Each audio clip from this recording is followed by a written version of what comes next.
uang untuk membelikan kalung.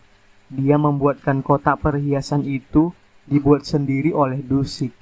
Hyejin suka banget sama kotak perhiasan yang dibuat oleh Dusik. Hyejin pun terima kasih banyak kepada Dusik. 예뻐. 솔직히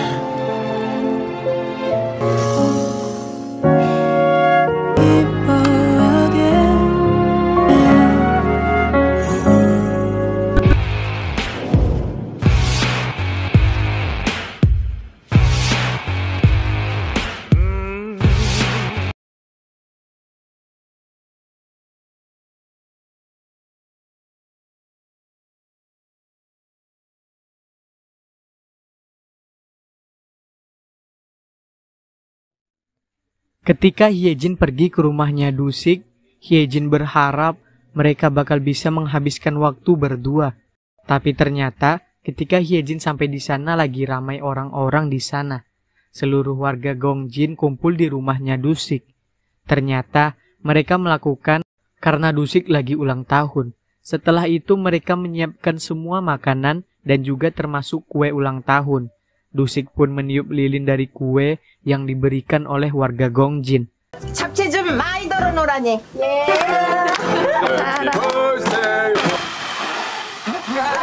그때 저거 했었는데요.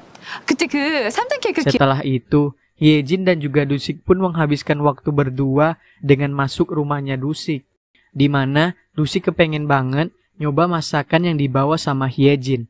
Dan ketika dia menyobanya, sebenarnya dia keasinan. Tapi Dusik mengatakan bahwa masakan itu enak banget. Karena Hyejin juga penasaran gimana rasanya. Hyejin pengen nyicip, tapi nggak mau dikasih karena masakannya sebenarnya kurang enak. Hyejin langsung mengucapkan selamat ulang tahun kepada Dusik. Setelah itu, mereka melanjutkan dengan minum berdua. 아우 짜. 나도 한 입 먹어보자. 나 이거 아, 먹어봐. 싫어. 내 거야. 아니. 둘 다 나랑 어디 좀 가자.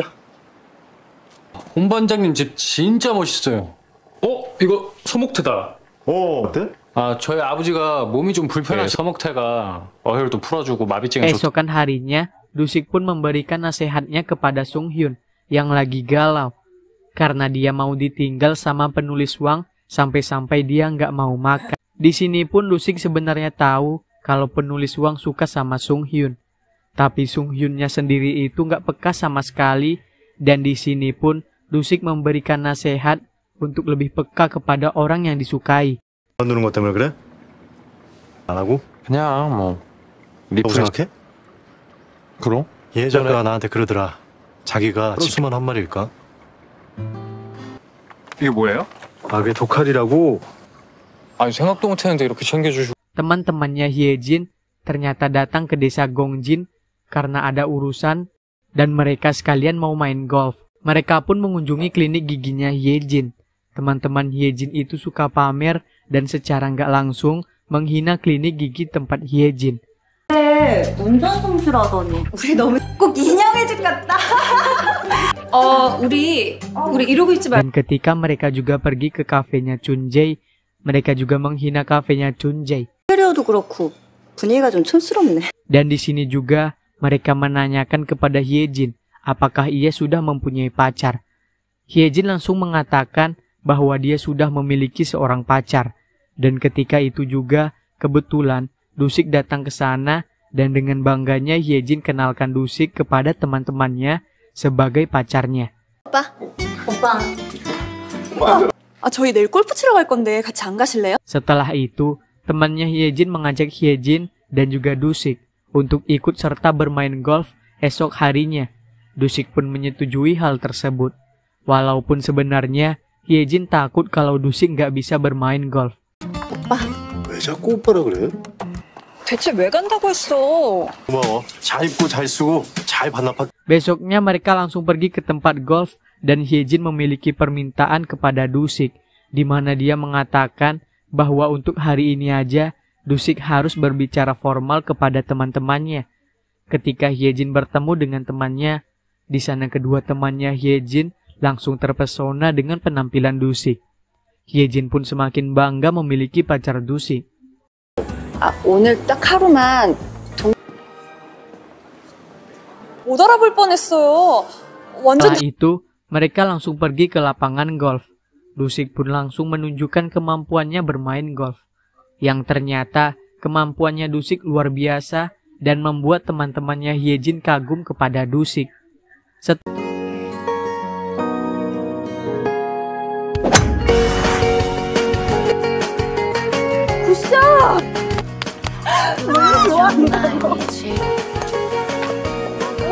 근사하더라. 요즘 하도 잘난 척. Setelah itu Hyejin mulai penasaran dengan masa lalunya Dusik, tapi Dusik sepertinya masih menyembunyikan hal itu dari Hyejin. Padahal Hyejin selalu bilang kepada Dusik bahwa tidak boleh ada rahasia di antara mereka berdua. Karena di sini Hyejin sudah memberitahukan semua hal tentang dirinya kepada Dusik. Tapi seperti ada hal yang dia sembunyikan dari Hyejin, yaitu tentang masa lalunya. Walaupun Hyejin berusaha untuk mengorek informasi, tapi ternyata Dusik masih belum mau menceritakan hal itu kepada Hyejin. Mantan suaminya Hwajung, di mana ternyata dia diam-diam masih terharu banget dengan sikap perhatian yang diberi sama Hwajung kepada dirinya. Ketika dia melihat Hwajung lagi beres-beres restorannya, dia sempat tertidur. Diam-diam secara nggak langsung, mantan suami Hwajung langsung membersihkan dan membereskan semua piring-piring kotor dan juga membersihkan ruangan tersebut. Sampai-sampai Hwajung kaget siapa yang membersihkannya.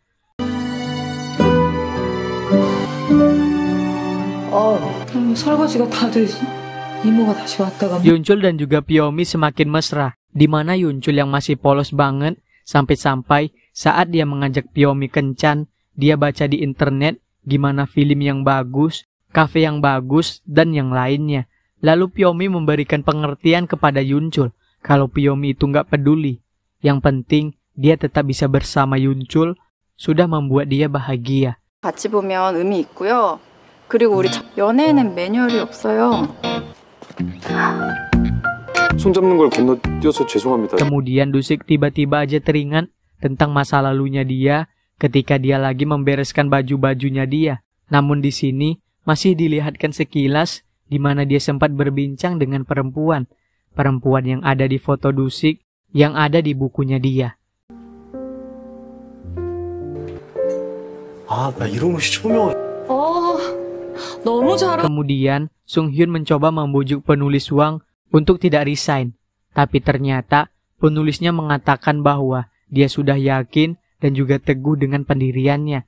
Kemudian mamanya Bora dan juga suaminya terlibat pertengkaran karena perkara ikat sepatu, di mana mamanya Bora yang lagi hamil tidak bisa mengikat tali sepatunya, dan suaminya nggak mau mengikatnya sehingga mereka berdua bertengkar, dan suaminya pun langsung pergi ketika mamanya Bora nyuruh dia pergi dari sana, tapi mamanya Bora malah ngeluh karena suaminya nggak mau mengikat sepatunya. 안 보여? 됐어. 아, 왜? 필요 없으니까 나가. 알았어, 나가면 될 거 아니야. 신발끈 하나도 못 묶어주냐? 그 성질이 어떻게? 설거지는 몰래 하고 가. 몰라. 개수대에 거품 그대로 남겨. Setelah itu Hyejin pun datang dan mengikatkan sepatunya Mama Bora. Setelahnya Mama Bora pun merasakan kontraksi bahwa dia ingin melahirkan. Kebetulan Hyejin ada di sana dan dia pun mencoba menelpon suaminya Mama Bora. Tapi ternyata handphonenya tinggal di rumahnya Dusik. Lalu Dusik pun menerima telepon itu dan langsung bergegas menuju ke sana. 너무 아파. 죄송해요. 민 씨 지금 못 가요. 해안도로 낙석 때문에 전면 통제고. Dan mereka pun berusaha untuk ngebawa mamanya Bora ke rumah sakit. Tapi ternyata keadaan pada waktu itu lagi hujan badai sehingga tidak memungkinkan untuk pergi ke rumah sakit. Sehingga Hyejin punlah yang bertindak sebagai bidan. 날씨가 이래서 그새 들어갔나? Dan seketika suaminya Mama Bora pun datang dan menemani istrinya ketika akan melahirkan. Namun dengan bantuan Hyejin, Akhirnya mamanya Bora pun berhasil melahirkan anak mereka dengan selamat. 손을 다 할 테니까 너무 겁먹지 마세요. 윤경이 우리 윤경아 일단 이거 놓자. 밑에 조금만 힘! 아우 선생님이 좀 해봐! Dan ternyata jenis kelaminnya perempuan sama dengan Bora. Mereka juga langsung berterima kasih pada Hyejin karena sudah membantu mereka. Mereka menawarkan Hyejin untuk menggendong bayi mereka. 반장 너무 예쁘지? Hyejin pun juga menawarkan kepada Dusik untuk mencoba menggendong bayinya Yun. 세상에 온 걸 환영해. Setelah itu, Hyejin melihat foto yang ada di bukunya Dusik, di mana kelihatan seorang perempuan dan seorang laki-laki. Dusik nggak suka Hyejin melihat foto tersebut, dan dia kelihatan emosi ketika Hyejin menyentuh foto itu. 왜 남의 책을 함부로 만지고 그래? 미안해. Lalu Hyejin menanyakan apa yang sebenarnya terjadi, tapi Dusik malah diam aja dan gak mau menjawab pertanyaan Hyejin. Hyejin merasa kecewa karena Dusik sampai sekarang gak mau jujur tentang masa lalunya dia kepada Hyejin. 그 사진 속의 사람들 나는 다 보여줬잖아. 미안해. 왜 자꾸 내가 모르는 사람이 되려고 해? 용 반장이 누군지 모르겠어.